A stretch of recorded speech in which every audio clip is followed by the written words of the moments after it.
ပြတ်သားတတ်ပါစေအားလုံးပဲမင်္ဂလာပါမိတ်ဆွေတို့ရဲ့နေ့စဉ်ဘဝမှာဟုတ်တယ်လို့လည်းမပြောနိုင်သလိုမဟုတ်ဘူးလို့လည်းရဲမငင်းနိုင်ပဲဝေခွဲမရဖြစ်နေတဲ့စိတ်ဖိစီးမှုတွေကိုကြုံမှုကြပါသလားလူအတော်များများဟာသူတစ်ပါးစိတ်မကောင်းဖြစ်မှာဆိုလို့ဒါမှမဟုတ်ဆုံးဖြတ်ချက်တစ်ခုမှားယွင်းသွားမှာကိုကြောက်လို့မပြတ်မသားနဲ့တုံ့ဆိုင်းနေတတ်ကြပါတယ်အဲ့ဒီလိုမပြတ်မသားဖြစ်မှုဟာငါတို့ရဲ့အချိန်တွေအခွင့်အရေးတွေနဲ့စိတ်ဆန်းရည်တွေကိုတဖြည်းဖြည်းတိုက်စားသွားတတ်ပါတယ်ဒီနေ့မှာတော့ကျွန်တော်တို့ပြတ်သားတတ်ပါစေဆိုတဲ့ခေါင်းစဉ်လေးနဲ့အတူဘဝမှာဘာလို့ပြတ်သားဖို့လိုအပ်တာလဲပြတ်သားတဲ့သူတစ်ယောက်ဖြစ်လာအောင်စိတ်ဓာတ်နဲ့အလေးအကျင့်တွေကိုဘယ်လိုတည်ဆောက်မလဲဆိုတာကိုအတူတူမျှဝေသုံးသပ်ကြည့်ရအောင်ငါတို့ဘာလို့မပြတ်မသားဖြစ်ကြရတာလဲအဓိကအကြောင်းရင်းက၃ခုရှိပါတယ်နံပါတ်1ကြာဆုံးမှာကိုကြောက်ရွံ့ခြင်းမှားယွင်းတဲ့ဆုံးဖြတ်ချက်ချမိရင်ဖြစ်လာမယ့်အကျိုးဆက်ကိုမြင်ဆိုင်ရတာပါနံပါတ်2သူတစ်ပါးအကြိုက်လိုက်ခြင်းအားလုံးရဲ့အချစ်ကိုရခြင်းတော့ငင်းပယ်ဖို့ဝင်လေးနေတာပါနံပါတ်3သတင်းအချက်လက်အများများပြခြင်းရေးချစရာတွေအများကြီးရှိနေတဲ့အခါခေါင်းချုပ်ပြီးဘာမှမဆုံးဖြတ်နိုင်ပဲဖြစ်သွားတာမျိုးပါဒါပေမဲ့ပြတ်သားမှုမရှိပဲအလက်ဝါအတိုင်းနေခြင်းရဲ့နောက်ဆက်တွဲကတော့ဘဝမှာအချိန်ဖြုံးမိခြင်းပါပဲ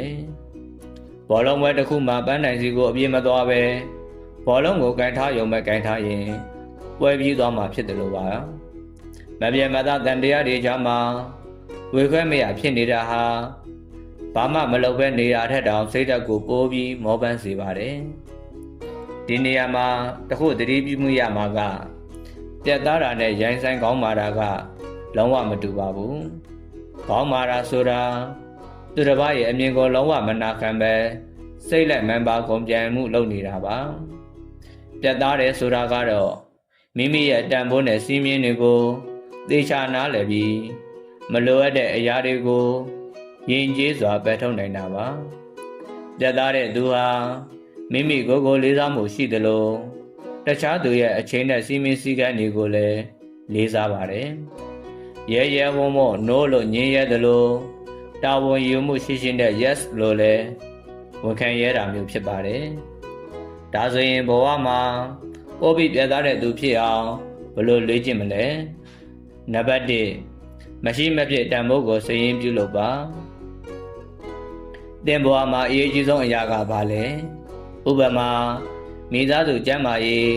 ဂုဏ်သိက္ခာနဲ့အလုံးဒါတွေကိုရှင်းရှင်းလင်းလင်းသိထားရမယ်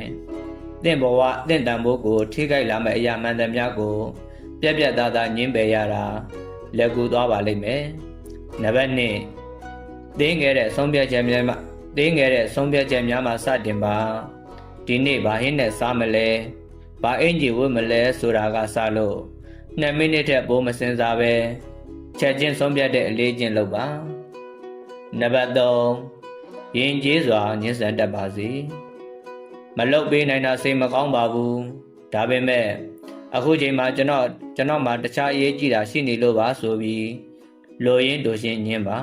ရှည်ဝေးဆင်ခြင်ပေးနေစရာမလိုပါဘူးနံပါတ်4အမကိုတာဝန်ယူရသည့်တတ်သည့်မွေးပါမှားယွင်းတဲ့ဆုံးဖြတ်ချက်ဆိုတာမရှိပါဘူးသင်ယူမှုပဲရှိပါတယ်မှားရင်ပြင်မဲဆိုတဲ့စိတ်ထားရှိရင်ဆုံးဖြတ်ရတာမကြောက်တော့ပါဘူးနံပါတ်5အချိန်ကန့်သက်ချက်ထားပါကိစ္စတစ်ခုကိုစဉ်းစားဖို့အချိန်ကန့်သက်ထားလိုက်ပါအချိန်ပြည့်ရင်အကောင်းဆုံးထင်ရတဲ့လမ်းကြောင်းကိုချက်ချင်းရွေးချယ်လိုက်ပါမိတ်ဆွေတို့ရေဘဝဆိုတာငါတို့ရွေးချယ်လိုက်တဲ့ဆုံးဖြတ်ချက်တွေရဲ့စူးစီးမှုတစ်ခုပါပဲတကားတစ်ခုကိုပိတ်လိုက်မှသာလျှင်နောက်တဲ့တကားသစ်တစ်ခုဖွင့်နိုင်မှာဖြစ်ပါတယ်မပြတ်မသားတဲ့အတိတ်မှာသို့မဟုတ်မတိကျသေးတဲ့အနာဂတ်မှာတန်တရားဖြစ်နေမဲ့အစားဒီနေ့ဒီအချိန်မှာပဲပြတ်သားတဲ့ဆုံးဖြတ်ချက်တွေနဲ့ဆစ်ဆက်လိုက်ပါပြတ်သားခြင်းဟာသင်ဘဝရဲ့လွတ်လပ်မှုကိုပေးစွမ်းနိုင်တဲ့သောချက်တစ်ခုဖြစ်ပါတယ်ဒီနေ့အတွက်ပြတ်သားတတ်ပါစေဆိုတဲ့ခေါင်းစဉ်လေးနဲ့မိတ်ဆွေတို့ရဲ့ဘဝအတွက်စိတ်ခွန်အားတစ်ခုရရှိသွားကြလိမ့်မယ်လို့မျှော်လင့်ပါတယ်နာတော်တာရှင်ပေးကြတဲ့အတွက်လည်း အထူးပင်ကျေးဇူးတင်ရှိပါတယ်အားလုံးပဲစိတ်ချမ်းသာခြင်းကိုယ်၏ကျန်းမာခြင်းနှင့်ပြည့်ပြည့်စုံပြီးတက်သားမှန်ကန်တဲ့ဆုံးဖြတ်ချက်များစွာကိုချမှတ်နိုင်ကြပါစေလို့ဆုမွန်တောင်းပေးလိုက်ပါတယ်